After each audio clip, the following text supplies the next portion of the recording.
I don't know. Sometimes I think I'm crazy, but this is the first time I felt my soul fly.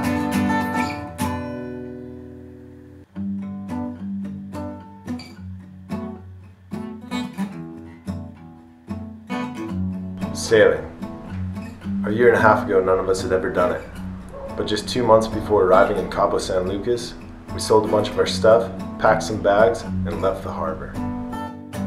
Growing up in the mountains, not knowing much about sailing or the ocean, made quitting our jobs to sail around the world a hard decision to make. We just followed our hearts and went for it.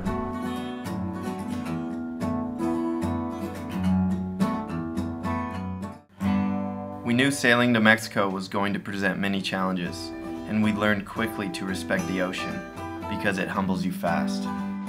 Our first stop was Catalina Island, and it was the first time any of us had ever sailed through the night. This was our first test, and we passed with flying colors. We were asking everyone in Avalon for fishing advice, and someone generously gave us a gaff and a net, and couldn't believe we didn't already have these necessary items. The truth was, we had a lot to learn. We had to get used to a lot of things. 4 people living on a 32-foot boat, eating vegetarian meals until we caught a fish, not having a bathroom on board, learning not to freak out when the boat made a weird sound, sailing in the open ocean at night. Last but not least, realizing our lives were in each other's hands. Where we at, Kevin? San Diego,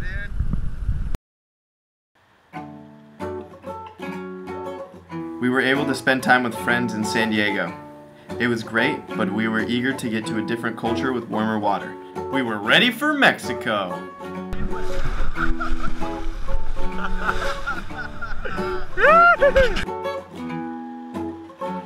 Come here.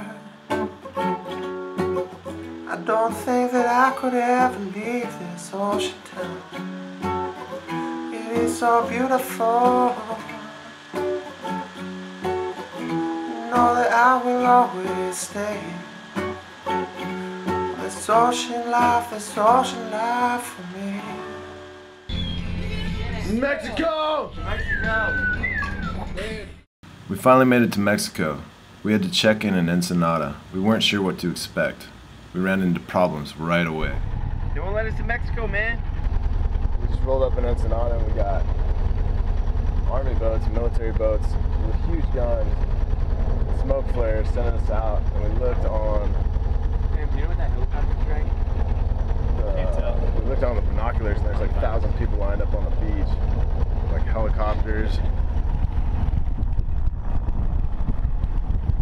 trailing something. We tried to talk on the radio, but we can't understand the Spanish that well. We thought we'd stumbled upon a Mexican civil war between the federales and the drug cartels. But we later found out it happened to be one of the Mexican revolutionary holidays. The feds were messing with us, big time. We made it through that whole ordeal, but the night after, as we were leaving Ensenada, we got caught in some fishing lines. With the high winds and big swell, the lines could have ripped off our rudder and put a hole in the hull. For a second there, we thought we were going to die. We learned pretty fast to get used to that feeling, but as fate would have it, we didn't die. Turtle Bay is a special place. With its rich history and wonderful people, we felt very welcomed here. We met a motley crew of local surfers. They were happy to show us around their secret surf breaks. We hadn't surfed since San Diego, and we were very excited to use our new boards. The local surfers of Turtle Bay reminded us of what surfing was really about. Good waves, friends, and a pure life. Sailing down the Baja, you don't have as much opportunities to surf as if you were to drive. But when we do, we realize what we had to go through to get here, and it's that much better.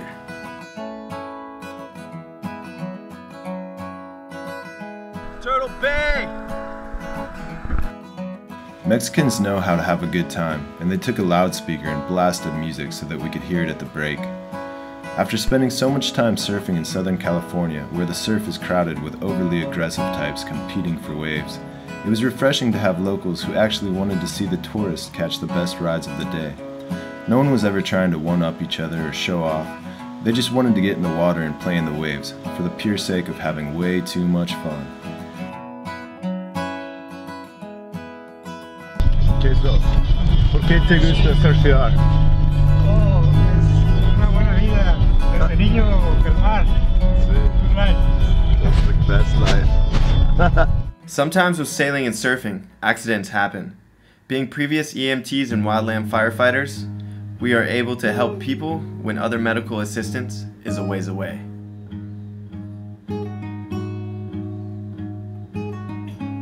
After a week or so, we left Turtle Bay. We started to get used to living on the water.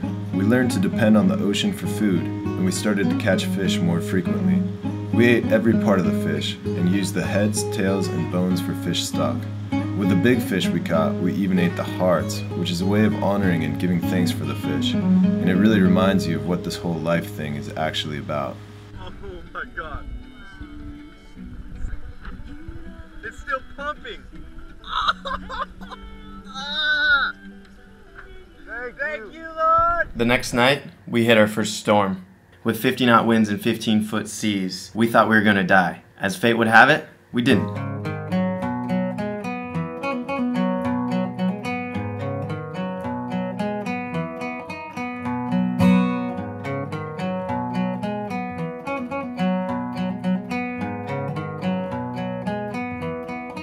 The next stop was Scorpion Bay.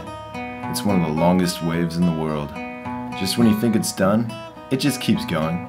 It's like the longest wave ever. Seriously, it just keeps going. And you just sit on it and it just keeps going. And you don't know what to do because it just keeps going. And you look around and it just keeps going. And you think it's done, but no, it just keeps going all the way to the beach. And yeah. We met up with friends from Kevin and Eric's hometown in Colorado, spent a week camping with them, night surfing, and just some good old-fashioned fun. We made new friends as well, who had a house there.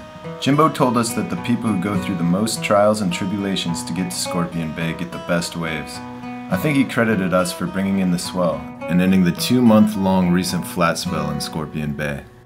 After some good waves, dirt roads, campfires, and laughs, it was time to move on. We finally fixed our autopilot, so now we had time for our true passions. Reading, writing, playing music, and cooking. What do you do now, Ed? To chop up some fish, get some giblets. We want to make them into giblet. We got our giblets here, and now we're about to make our dry batter to make our little doodle poppers.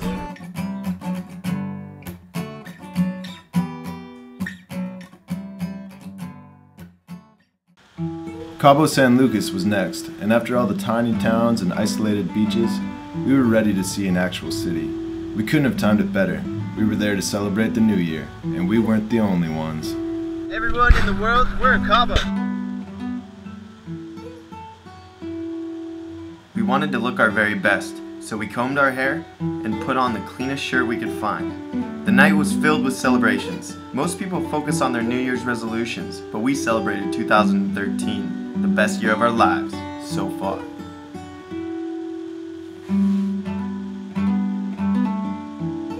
If I could describe Cabo in a word, it would be Wild, exciting, completion, thrilling, success, dancing, New Year, love, girls, kisses, drinks, party rocking, big houses, jumping, margaritas, smiles, pool parties, going for it, dancing, bumping tunes, cold beer, enthralling, Babe City, excellent, biffs pumping, too much fun, high fives, people, tequila, stuff going on. And that was Cabo. After Cabo, we turned up and headed for the East Cape. This is a time to reflect and decide where we wanted this journey to go. Eric and Pam were unsure what they wanted to do, and Kevin and I got the feeling they wanted the boat to themselves. The four of us on a 32-foot boat was like putting 4 pieces of bread in a 2-slot toaster. It works, but the bread gets squished. We had heard that La Paz was a place that sometimes has boats being sold for pennies on the dollar, so we went there, and we got one.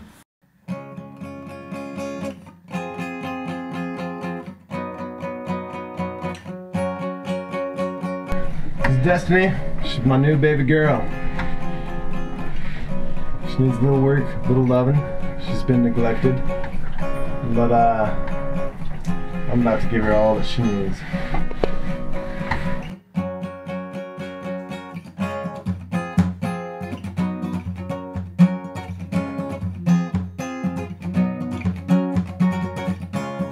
Destiny is a 35-foot tall chow CT pilot house. She's got 2 masts, making her a catch rig, and when we're done with her, she's gonna look purty.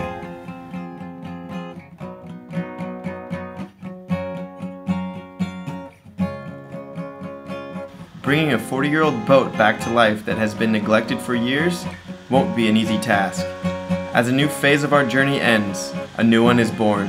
We plan to get Destiny up and running by May and sail her to Hawaii.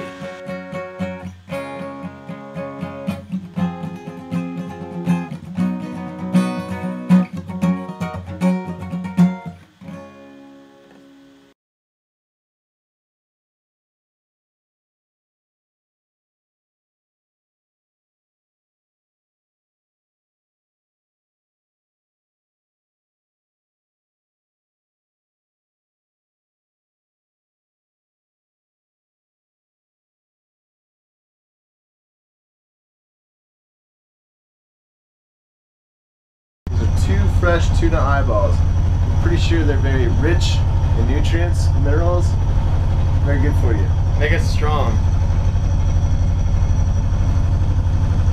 Am I supposed to eat it right now? Eat it.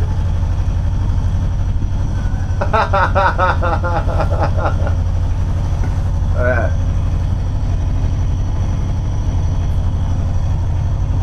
Holy shit. Oh! Kind of eggs. They taste like eggs. Eating every part. Eating every part, harvesting the fish. Cheers. Glory of the fish. Thank you, fish. Thank you, fish. Thank you, Lord.